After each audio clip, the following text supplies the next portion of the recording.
দেখুন, সব খেলার উপরে হচ্ছে রাজনীতির খেলা, যেটা কেউ জানে না রেজাল্ট কি হবে, যে খেলছে জানে না, যারা দেখছে তারাও জানে না। কিন্তু আমরা যেটা খেলি ভারত তথা বাংলায়, খেলার গুরুত্ব কমে গেছে। যেন সমস্ত খেলাই শরীরের পক্ষে ভালো, দেশের পক্ষেও ভালো। অনেক টাকা নিয়ে এসছেন খেলোয়াড়রা, খেলাকে পপুলার করতে হবে। আমি নিজে সারা জীবন ছোটবেলা থেকে খেলাধুলা করি, ব্যায়াম করি, শরীর স্বাস্থ্য ঠিক রাখার চেষ্টা করি, সেটাই মূল আমাদের ধন সম্পদ। তো আগেও আমি গল্ফ কোর্টে আসতাম 2000 সেই করোনার সময়, কিন্তু আমি আসার জন্য একসময় কোর্টকে বন্ধ করে দেওয়া হয়েছিল, মিডিয়াকে ঢুকতে দেওয়া হয়নি, অনেক রকম হয়েছে। আজ এমন অবস্থা হয়েছে কোর্টটা আজ চলছে না, পয়সা নেই বল কেনার। এখানে আমাদের বহু বিশিষ্ট ব্যক্তি, আমার কাছে একজন পুলিশ অফিসার দাঁড়িয়ে আছেন, যেদিন সেদিন অ্যাকশন করেছিলেন পাকশা আকাশে।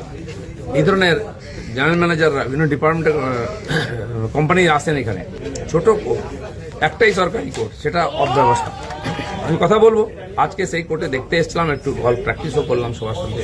এটাকে আমরা ঠিক করার চেষ্টা করছি।